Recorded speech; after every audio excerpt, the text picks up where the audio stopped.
Okay, Cesar, so third time's a charm, as I've gotten interrupted twice by phone calls. I'm gonna try and get through this quick, longer video than usual. This is Jim at East Tennessee Dodge, 931-787-9548. Here's a close-up of the front driver's side tire. Still not down to the wear wall, passing a safety inspection. Did mention to you the corrosion on the driver's side rear door. We'll get you a close-up of that. This is the only place on the truck that I did find corrosion. I've crawled up underneath, and we'll get up under there in a few minutes to show you the rocker panel.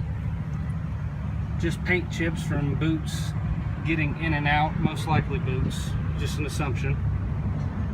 No rust or wear and tear or corrosion elsewhere on the rocker panels. Do have a scuff here, but if we scrape it with our thumbnail, we can see that that will come off. Just needs a much better detail and more attentive. The rear wheels are down to the wear wall. We can see that here. The inside not as much. We'll see the difference on the right hand side as well. The right hand side seems to be worn just a little bit more. We do intend on replacing all 4 tires. Here's the bed with the 5th wheel in the middle. It does have underneath the rubber mat the ability to put the 5th wheel. It's got the gooseneck in the middle, the 5th wheel hookups as well. Passenger side rear tires, as I said, down to the wear wall. Looks like this side is worn a little bit more. Inside tires on both sides do have a significant amount of tread left and not yet down to the wear wall.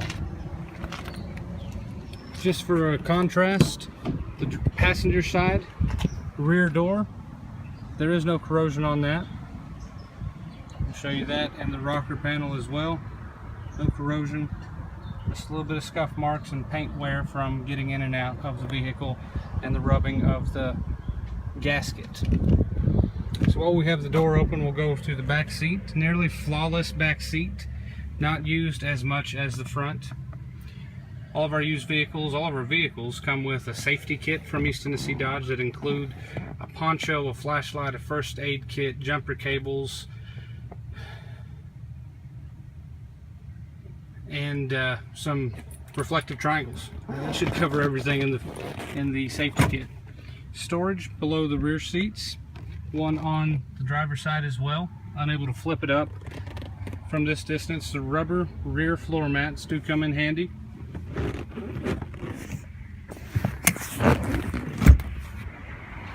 You have to bear with me as I'm doing this one-handed. We can see that our mirrors do flip out. We have the ability to fold those down. We go one-handed. This comes in handy for towing longer objects, trailers, whatever that may be. We'll get a close-up of the front passenger side tire as well. Not yet down to the wear wall. Does pass a safety inspection. Very little wear under the headlights here. Good time out in the sun. And if I can get this up with one hand, we have some painter's masking tape here as well. I'd assume that denotes our transmission cooler. It does look significantly newer than the rest of the truck as far as under the hood goes. I sent you a picture of the air filter that was replaced by us.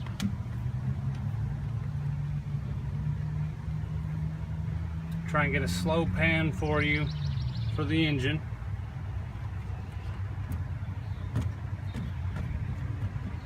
As I mentioned, we did do a 121-point safety inspection. We did change the oil, check all other fluids.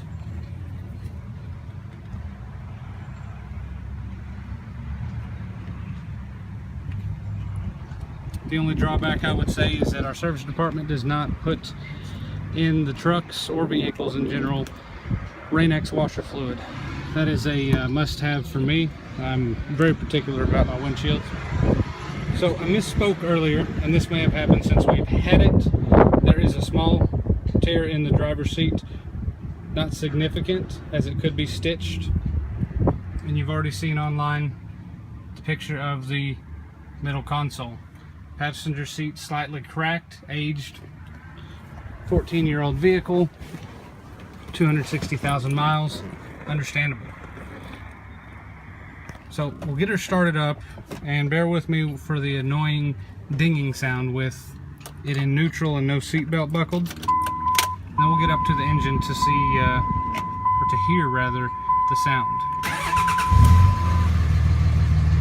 We're in neutral, we've got the parking brake on. It does have adjustable pedals, which is always a bonus. You've got longer legs or shorter arms.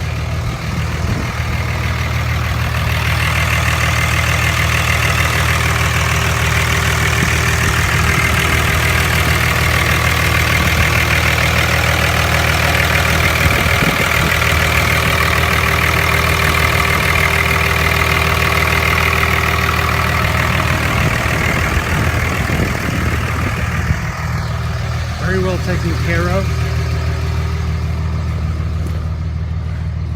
No lights on the dash aside from the door, the parking brake, and the seat belt.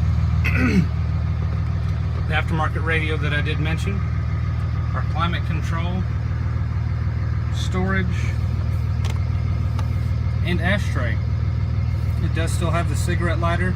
I myself have always used that as an indication that somebody did take good care of their vehicle, having the original cigarette lighter still intact in the truck. We do have storage underneath the center console as well,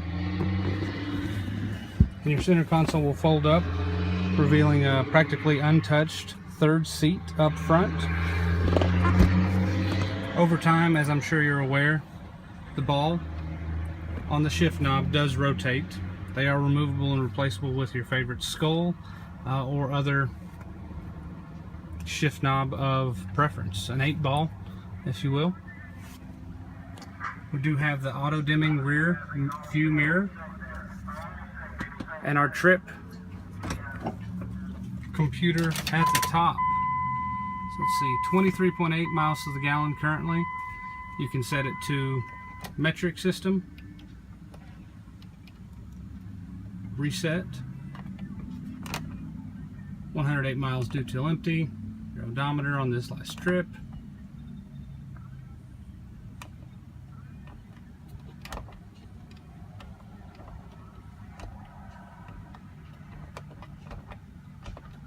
So that shows you your options on your computer at the base or top of the windshield. So Cesar, I hope this has been comprehensive enough for you, meets your standards, showing you the ins and outs of the truck, every little nook and cranny that I can think of, and let me know what you think. I'll get this over to you. Like I said, the upload process usually takes the most time. This is Jim at East Tennessee Dodge, 931-787-9548.